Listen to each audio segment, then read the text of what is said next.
Central Texas and West Texas. So a lot of what we're going to talk about is taking what you've already learned today in this class, in this workshop, and how do you apply it to your land? You know, through your operational planning, through putting your best management practices to work on your land. So some of your resources, what do I need in order to build my management plan, my operational plan, whether it's brush control, cattle operations, non-traditional tree management, that kind of stuff. What are some things I need? Well, here's some of our tools that we use in the forestry profession. Aerial photos, topographic maps, soil surveys. A lot of this you find online. Google Earth is a good site for your aerial photos. You can find your topographic maps through multiple websites, or you can go traditional like I like, and have a good paper copy with me, so because I don't always have internet. Field recon. You guys, if you've owned your land or it's been in your family, for a long time probably, you guys know that land and how that land changes over time better than anybody else. Anybody that is just walking out there for the first time. We understand the principles and the concepts, but you understand what's happening to your land. You may not be able to scientifically put it, but you can paint that picture for us over time. Your landowner maps, and of course weather reports. You don't want to do some things during droughts. You don't want to do other events during rain events. And we're going to focus on streams. And as you've already seen, we've got three types of streams. We've got the perennial, intermittent, and ephemeral. And we'll go into that a little bit more, but since we've already touched on it multiple times, we won't get too detailed here. Common indicators, we've kind of gone over that this morning. Stream flow, how often does your stream flow? How much does it flow?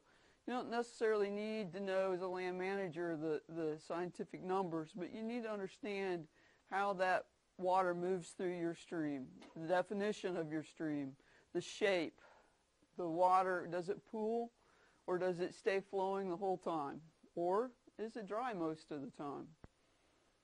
Presence of aquatic insects and wildlife. What are your high water marks? You might have an intermittent stream, but it still has high water marks. You might have an ephemeral stream, but it will still have a high water mark. Somewhere on the land, you'll still find that high water. Now, what about the soil? Soil types and debris movements. So the other things, to consider, if you could only have three things in your toolbox, we really consider these three things very key. Your topographic maps, because it'll show you where your slope is, where the things flow from, support what you believe to be based on your historical knowledge of your land, and knowing how your land works and survives or repairs itself during a certain time of the year and weather patterns. So, perennial streams. For the school teachers in the room and for the parents and grandparents who also have the wonderful job of teaching, we can talk to our kids all day long about the technical aspects here. But one of the things that was said to me one time when I was doing an environmental education course to some judicated youth, young men that were sentenced to a work camp to learn about the environment while they served time, was the kid says, so perennial stream, so that's like all the time wet, but when it's not wet, some really bad things are happening, right? It's like, yeah, perennial streams flow 90% of the time. 90% of the time or better, they have water and it's flowing. It's good. And this comment about intermittent streams. Well, those are streams that don't know if they want to be a stream or not, so they're part-timers. Sometimes they got water in them, sometimes they don't. Sometimes a little bit of water doesn't know if it should leave with its friends, so it just kind of hangs out there in a pool. It's a part-time stream. And you want to wonder, part-time, because is it really part-time? Or is it ephemeral? You can tell by vegetation, absence, in abundance. presence and abundance, actually. And then the ephemeral, he says, yeah, that's the guy that's mostly dry. Yeah, every once in a while his water friends show up and hang out for a little while, flow through, visit, and then move on. So the ephemerals are mostly dry. So communicating to our kids, carbohydrates are working in my brain, we have to sometimes change the scientific tone in which we're used to using with each other and bringing it down to kind of the kids' level, because that's where all this starts. What starts here, it ends with them, because one day they're going to take over managing our lands and making sure we have water. So we need to start early with them and make sure they understand what we're presenting. So, full-time, part-time, or mostly dry. Let's classify this stream. Take a good look here. Take a little closer look. What are some things you see in this stream? I'm getting old. I'll hit a significant birthday soon. I heard somebody rumble. What was that answer? Intermittent, that's a good guess. We've got some pooling. We've got kind of a defined channel, serpentine channel. What else have we got? Got some soil deposition. All right. So, vegetation. We've all talked about the importance of vegetation and the vegetation that's in the stream. So let's look there. So we do have the vegetation in the stream. And like Steve pointed out, it's kind of important to know what the vegetation is, or have a really good idea of what category that vegetation sits in. So, does anybody know what this plant is? What about now? Buttonbush. All right. So, like a lot of us, we learn what plants look like by certain times of the year, when they're flowering, when they have their seed pods. So that's where your historic knowledge, and I'm certain if this had been a picture of your land or your very specific land, or we were standing on your shore, you would have immediately picked up even without the flower. But these are things that we need to learn. We need to know what our plants look like as the seasons change. This is, like Steve pointed out, this is a very beneficial plant. So, historical information. You've been to the site several times. The agency, county agent, or whoever you've called out to help you, whether it's a contractor, another family member who doesn't spend much time on the property, how do you convey that? What's important? So the things that you need to look at in these streamside management zones or riparian areas is, what are the changes? Are there certain times of the year when that area dries up? You can get that by looking at a map, because that's what most of your consultants or contractors are going to do. You can get it too. You can say, by historically, the experts that map the area, they say it's an intermittent stream, and it's intermittent on upstream from me. So you've classified it right. You didn't have some sort of land change that happened recently that changed the flow of yours. It's still an intermittent stream by all definitions in your historical recall. In forest management, we call a riparian area streamside management zones. And what we found here in Texas is our streamside management zones, leaving a minimum of a 50-foot strip on perennial and intermittent streams, is actually a good minimum buffer. And basically it's designed to minimize the disturbance to these zones, minimize the cutting of the banks like Steve was showing. We don't want you to push or fell the trees directly into the streams. That 50-foot zone is pretty much a non-mechanical operations hands-off zone. Again, to protect the integrity of the plants, the root systems, and the soil that holds it all together. Some folks, as they walk up to it, they're like, okay, historically things have happened in this 50-foot zone. Am I in a recovery, a restoration, or a management phase? So taking a look at this picture, what would you say, just a big guess, what went on here? Louder. Brush control. So where would you say the stream sits? Probably in the thicker part, okay? And this was actually a combination of brush control and removing of some merchantable trees. If I remember right, this is actually a hardwood harvest site where they remove merchantable hardwood trees. And that is right at the 50-foot zone where the large trees are. So they stayed out of their riparian, their primary immediate riparian or streamside management zone. So when you look at aerial photos to get that larger picture where your land falls in form of the rest of it, this is often what you're going to see with the stream being in the middle here. All right. Blow that up. Anybody have any idea where that is?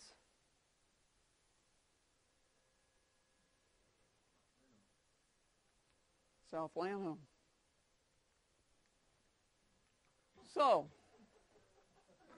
this guy is either practicing for a career in the Navy submarine units, or he totally miscalculated where his low water crossing is. We laugh, but obviously this happens. So today, our rain events, our raising waterfalls, just because it rained today doesn't mean tomorrow the water's not going to be higher. So that goes back to your historical knowledge. When you're telling that contractor where to go do the work on your land and how to cross your streams, make sure he fully understands that we're not operating in saturated soils. The next series of slides are going to be computer-generated slides to kind of emphasize some things that we do out here on the lands. And this is a typical hardwood forest. The best that our computer folks could do to make it look like a forested riparian area. We have a perennial or intermittent stream. Hard to say right now based on the computer generations. We've got our streamside management zone. As you see, it comes in. So really, it's not 50 feet with the stream being in the middle. It's 50 feet on each side. So you're actually giving the stream itself a 100-foot protection zone. And so some of the things that you can do, you can go in and you can harvest your brush. You can harvest your oaks for firewood, your cedar for fence posts, whatever personal use you want for the woody material, to incorporate, for your grazing operations and everything. But as you're doing that, the closer you get to that 50-foot line, the closer we get to this little jagged line here, and notice it's not straight because it follows the stream bank, you need to minimize, think about the soil movement. What happens on your land if you have a rain event? It ends up being more than they predicted. Okay, it's soil movement. In that, like it says, avoid excessive slope, removing vegetation on excessive slope, which is why for a contractor showing him that topographic, it's not just you, the landowner, saying, I've got good slope, I'll have good soil movement. You can show them on a map, because my experience in running heavy equipment and working with some folks that run heavy equipment is you get a yeah, I understand, and well, they get moving and they forget about the lay of the land. Heck, I've done it, on a dozer plowing a fire line. I forgot how steep that was actually going to get, and then you're in that situation. So just make sure, it's not overkill. Just make sure you keep telling the folks that working with you, or you might remind yourself, of what can happen on your land if you get too excessive, or, Yeah, it's always easier to go back and take more out than to go back and glue that back onto the stump, because that's not going to work. All right? So in forestry, we measure trees and we measure volumes using basal area. And we talk about leaving a 50 square foot basal area, which is really, instead of getting a prism out and start measuring trees, just, you know, remove up to 50% of that canopy inside that zone. You know, that would be the maximum we would recommend. And if you've got a mix of exotics versus natives, leave all your natives and remove your exotics. Don't mess with your natives in your first round. Just take care of the exotics first. Let the land heal itself. So you've got all that. You've got all your debris laying down. You know what way, when the rain comes, we know which way things are going to go. We know which way the wash-off or runoff is going to happen towards the stream. Nonpoint. We all remember what nonpoint was. The carbohydrates haven't kicked in yet. We're not bouncing our heads off the table yet, right? We can all remember. All right, so some nonpoint things that might end up on your land during this operation is oil, petroleum products off of your equipment, herbicides, soil movement, that kind of thing. So be mindful of that. Think about where your roadsides are getting in, because now that we've reduced the vegetation and everything, things will generate a little more energy. You're flowing across that land that you just worked, leading into your riparian area.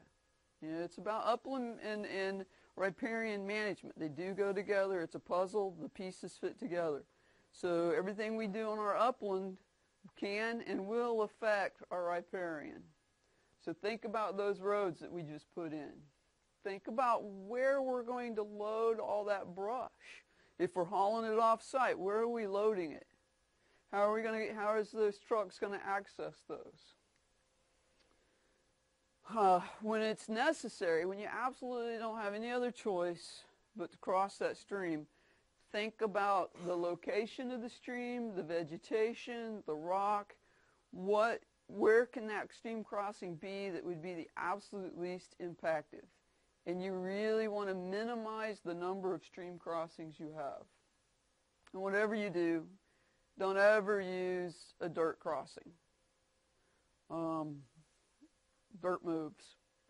Soil is what you find on the land where it's supposed to be. Dirt's what you have on your clothes or where it's not supposed to be. So leave the soil in place and let it be soil. Restore. All right. When your operation is done, go in and make sure that you restore. You fix any ruts or anything that was created inadvertently through that. You know, restore and stabilize those stream banks from that use. Because let's face it, we all make mistakes and we may not always get it exactly right for what we're going to be, you know, moving across that. So we want to restore. Locate water control structures, wing ditches, turnouts, bar ditches, you know, if necessary. Ideally, you're going to put these roads in areas where you don't really need those things. Or as soon as the operation's over, you're going to close the road and you're going to revegetate the road to minimize or eliminate that soil movements. Make sure your contractor properly disposes of any of the trash and everything associated with whatever the operation is. And keep it as far away from the riparian area as absolutely possible for the operation. Like I said, again, we don't want to be pushing the debris into the riparian area or into the streams. We want to be careful, mindful of our chemical operations. There are chemicals out there that are approved for use in and around the wetlands. If you have exotics or if you have a strong need and everybody agrees that chemical treatment's the right thing, make sure you're using the right chemical for the right location. and the right plants. Make sure it is an approved chemical for operations in a wetland area or riparian area. Burning. All right. Fire is very key to the ecosystems, to the landscape out here. And we need to minimize the amount of impacts we cause through the use of prescribed fire. Whether we're burning broad scale or we're pile burning. Be mindful of the intensity of that fire that you're creating in relation to the riparian vegetation. So what we're showing here is that they put in a mechanical or a handbrake, and they're applying their more intense fire outside of that riparian area. That's not saying you can't ever burn inside your riparian area, but the key is, and the only way fire is not detrimental, is not really a hindrance to your wetland, is when your riparian area is healthy, has the abundance for the right type of vegetation,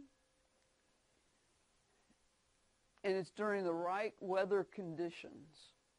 And right now, the best thing to do is keep your prescribed fire activities outside of your riparian areas in 99.9% of the cases right now. We still, as you know, I'm singing to the choir here, is that we're still recovering from major drought and major wildfires. So stay on the side of caution and keep your prescribed fire work outside of your riparian areas.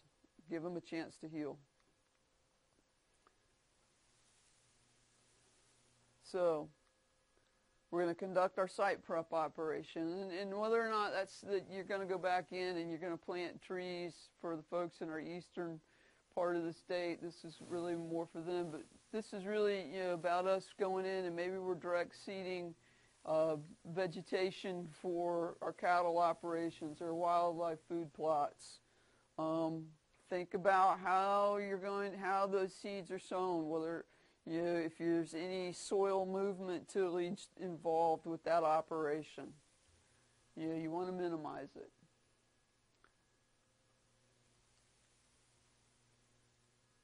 All right, so kind of as a recap, we want to minimize what we do. We're all going to go in there. We're all going to look at what we have on the land, because we're the resident experts. We actually know our land. We know it best. We have the historical stuff. We're going to do our own homework, and we're going to help our contractor or county agent or whoever's going to come in and help us by providing them that background information. We're going to develop an operational plan, and we're going to look at our streamside management zone or riparian area.